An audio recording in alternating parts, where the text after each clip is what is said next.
Hello friends, welcome back to my YouTube channel Elite Nursing Classes Center of Excellence. I hope you all are fine. So friends, आज हम करेंगे next question, that is question number 46.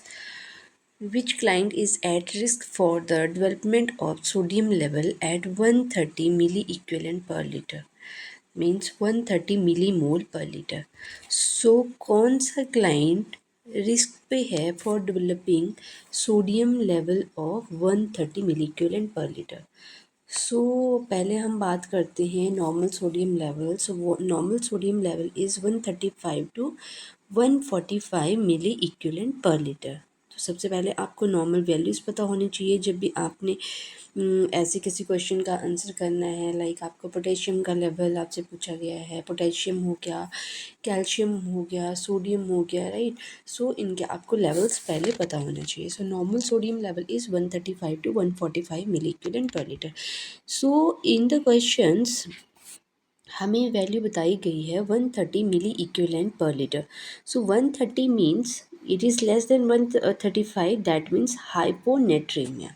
सो कौन सा person risk पे होता है for the hyponatremia, right. So our first option is the client who is taking diuretic. Yes, जो person diuretic ले रहा है वो ज़्यादा रिस्क पे होगा फॉर हाइपोनेट्रीमिया। मीन जब पर्सन डायरेटिक लेता है तो उसमें सोडियम लॉस होता है, right.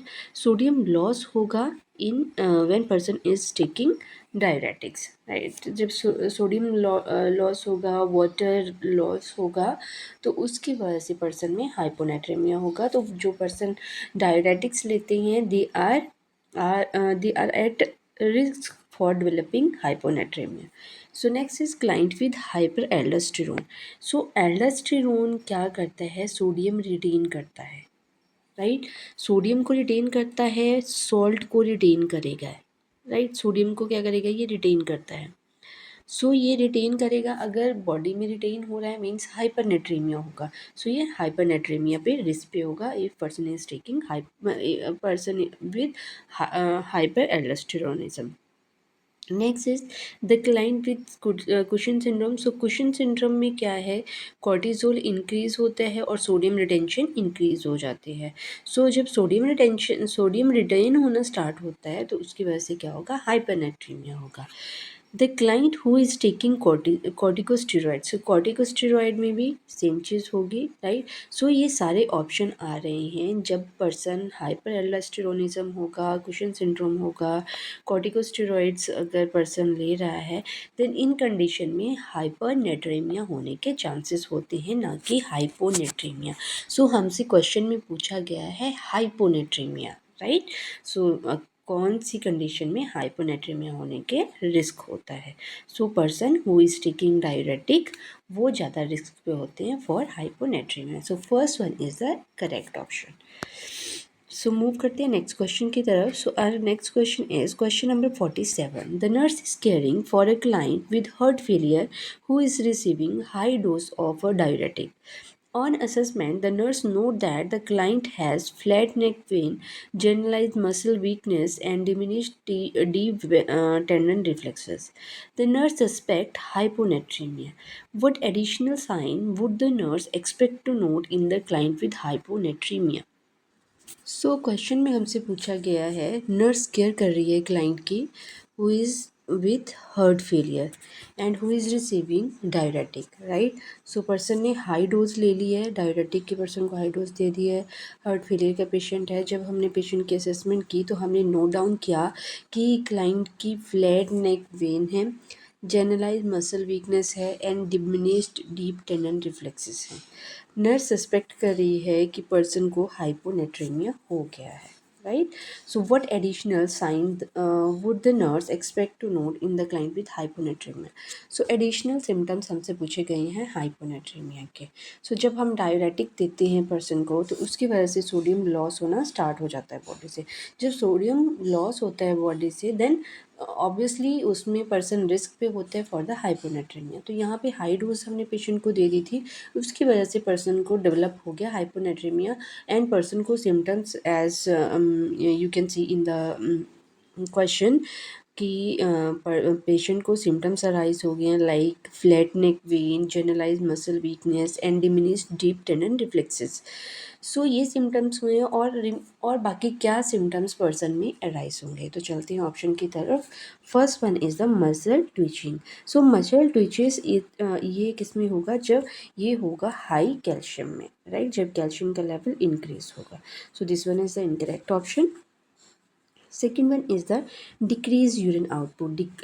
Urine output in hyponatremia will be increase, ना कि decrease होगी, राइट।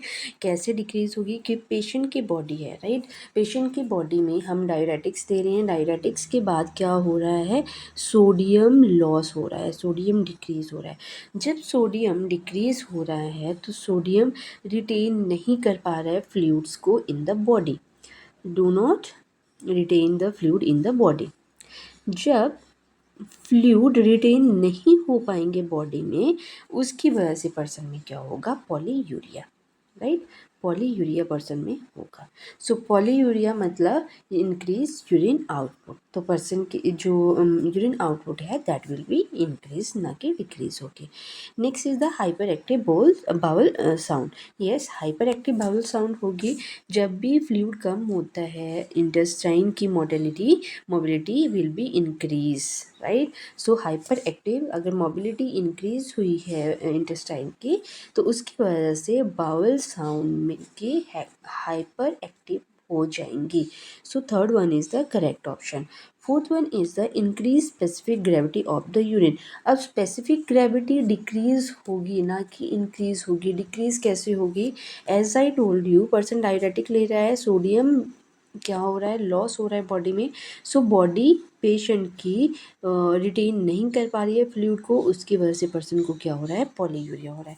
जब पॉलीयूरिया होगा तब specific gravity will be decrease, right. So specific gravity इसमें डिक्रीज होगी, ना कि इंक्रीज होगी। आई होप आप लोगों को समझ आ गया होगा symptoms of hyponatremia, right. So hyponat sodium की normal value 135 to 145 milli equivalent per litre होती है, राइट। एंड सेकेंडली जो इसके सिम्टम्स होते हैं, सिम्टम जैसे हमें क्वेश्चन में भी बताया है कि डिमिनिश्ड डीप टेंडन रिफ्लेक्सेस हो गया, generalize muscle weakness and flat neck pain होगी। एंड साथ में पर्सन में क्या होगा, urine output will be increase, specific gravity will be increase and hyperactive bowel sound, right. So next चलते हैं नेक्स्ट क्वेश्चन की तरफ। Question number 48। The nurse review client laboratory report and note that the client serum phosphorus level is 1.8 mg per dl. Which condition most likely caused this serum phosphorus level? अब आप patient का review कर रहे हो, client की laboratory report आप देख रहे हो और आपने देखा कि पेशेंट के फॉस्फोरस लेवल कितना है, 1.8 mg पर DL है। सो कौन सी कंडीशन पेशेंट को ये सीरम फॉस्फोरस लेवल, इस लेवल पे सीरम फॉस्फोरस के लेवल को लेके आ सकती है। सो इसके लिए आपको सबसे पहले सीरम फॉस्फोरस लेवल पता होना चाहिए, normal serum phosphorus level. So normal serum phosphorus level is 2.7 to 4.5 मिली ग्राम पर DL, राइट। सो ये होगी हमारी नॉर्मल वैल्यू। और हमसे क्वेश्चन में क्या पूछा गया है कि पेशेंट की फॉस्फोरस की वैल्यू है 1.8, that is less then the normal value. That means person को हाइपोफॉस्फेटेमिया है, राइट। सो कौन सी कंडीशन पर्सन को हाइपोफॉस्फेटेमिया कॉज करती है, जैसे हमने अभी एक क्वेश्चन में पढ़ा था कि कौन सी कंडीशन हाइपोनेट्रेमिया कॉज करती है। अब यहाँ पे पूछा गया है कि कौन सी कंडीशन हाइपोफॉस्फेटेमिया कॉज करती है, राइट। सो इसमें हमसे पूछे गया है cause of hypophosphatemia. So causative factors क्या हैं फॉस्फेटेमिया के, malnutrition, starvation and use of aluminium hydroxide based और मैग्नीशियम बेस्ड एंटासिड, राइट। ये इसके पॉजिटिव फैक्टर हैं कि अगर पर्सन माल नरिश्ड है या पर्सन स्टारवेशन पे है then they are more prone to hypophosphatemia. और अगर पर्सन एल्युमिनियम हाइड्रोक्साइड बेस्ड अगर ले रहा है या मैग्नीशियम बेस्ड एंटासिड ले रहा है देन उन पेशेंट में भी ज़्यादा रिस्क होता है हाइपोफॉस्फेटेमिया के। तो चलते हैं ऑप्शन की तरफ। First option is mall nutrition. Yes, हमने माल न्यूट्रिशन देखा कि अगर पर्सन में माल न्यूट्रिशन है या पर्सन में इस पर्सन स्टारवेशन करता है तो उसकी वजह से पर्सन को हाइपोफॉस्फेटेमिया होगा। तो first one is the correct option. Second one is the renal insufficiency. Renal insufficiency अगर पेशेंट में है देन पर्सन ज़्यादा प्रोन है टू द हाइपरफॉस्फेटेमिया, ना कि हाइपोफॉस्फेटेमिया, राइट। एंड हाइपोपैराथायरॉयडिज्म में भी सेम हाइपरफॉस्फेटेमिया के रिस्क पे होता है। एंड ट्यूमर लाइसिस सिंड्रोम ये तीनों किसके अगर ये तीन कंडीशन में पर्सन ज़्यादा रिस्क पे होता है increase phosphorus level, right. So our correct option is option number 1, right? So next question is question number 49. The nurse reading primary healthcare provider progress note in the client record and read that the PSCP has documented insensible fluid loss of approximately 800 ml daily. The nurse make a notion that insensible fluid loss occur through which type of excretion. So question है, nurse read कर रही है primary health care provider progress note और client के record में और उन्होंने read किया कि पीएचसीपी ने डॉक्यूमेंटेड किया है insensible fluid loss approximately 800 daily. So nurse make the notion that कि इनसेंसिबल फ्लूइड लॉस किस टाइप की एक्सक्रीशन होती है। So insensible means without person awareness, right, कि पर्सन अवेयर नहीं है उस फ्लूइड लॉस के लिए, right. So insensible occur daily through the like integumentary system के थ्रू हो गया, लाइक स्किन के थ्रू हो गया, लंग्स के थ्रू हो गया, राइट, कि जिस चीज़ के लिए हम अवेयर नहीं होते हैं, राइट। जैसे पर्सन सेंसिबल लॉस होता है जिसके लिए पर्सन अवेयर होता है, लाइक यूरिनेशन हो गया, वूंड ड्रेनेज हो गया, जीआई ट्रैक लॉसेस हो गया।